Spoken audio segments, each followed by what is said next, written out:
as we all know, traveling can be stressful, even when everything goes as planned. But throw any sort of wrench into those plans, like a canceled flight or a hotel that looks like a crime scene, and you're really in trouble. That is when we call in our intrepid travel detective, CBS News travel editor Peter Greenberg. Always good to have you back with us. You've been checking out some viewer complaints, some viewer issues, and you're going to help us resolve some of them, or at least actually, we are. Give them the ways to do that. So first we want to check in with Daryl, who's joining us via Skype from Texas. Daryl, you had a problem with a canceled connecting flight on your way back from vacation. What happened?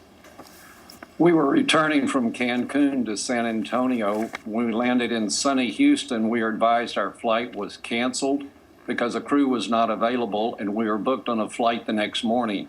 We chose a rental car, and I submitted to Continental for reimbursement, and then I learned that it was weather-related and they had no responsibility. My question, what are the passenger rights in this situation?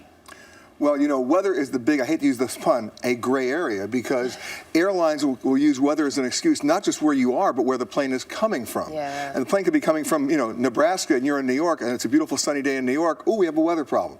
In this case, that wasn't the issue. The issue was crew availability, and therefore, he should have been reimbursed. We contacted Continental Airlines. He rented a rental car for about a little under $200. Continental gave them a refund for their portion of the ticket that they couldn't use, about $35 each, plus they gave them $75 vouchers each for the inconvenience, so that more than covered the cost of the car. But the bottom line is, the lesson here is that you have to be your own best detective. When somebody says it's weather related, find out where the weather is. And if they didn't say that in this case. They said it was crew related. Therefore, they were entitled. All right, so that was the lesson there. Check on where the weather is, but also if they say crew availability, remember that one, as he did. From the air now to the sea, this next one comes from Sheila from Great Neck, who wrote in, she was on Holland America's 7-night cruise to Alaska. But my room, she says, had a faulty smoke alarm that kept going off at all hours. I requested a room change, but was informed that was not possible. I think she went on to say she lost 4 nights of sleep, wrote several letters to the company, denied any compensation she feels she deserved. What is she actually entitled to here? Because the last thing you want is a sleepless cruise. The only reason why you're in your cabin, I hate to say it to the people who are the fans of the Love Boat, you're not there to entertain the entire state of Rhode Island. You're there to shower and sleep. Yeah. She couldn't sleep. She was entitled to something. But the problem with the cruise lines is they'll always try to give you what?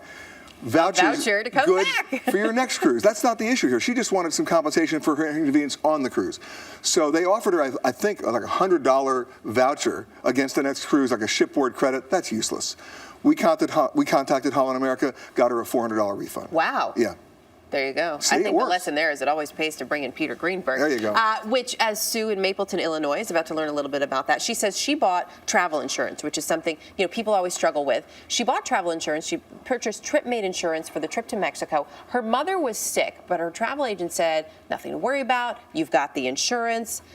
They go on the trip. 2 days into our trip, she says, my mother took a turn for the worse, and I flew home. TripMate, though, denied the claim because my mother's hospitalization commenced before we left. Does she have any rights here at all? She does, and this is the gray area again. Insurance companies always try to figure out timing as to whether or not you had a pre-existing condition. In this case, she bought the insurance before the trip. She bought the insurance before her mother even had a problem. We contacted the insurance company. They are now reopening the claim with the medical director because this is something where she really didn't do anything intentionally to defraud the insurance company. That's why she bought the insurance. So we'll stay on top of that. Yeah, the only thing that happened is she needed it in the end. Yes, she did. Peter, thanks. Good to have you with us as always.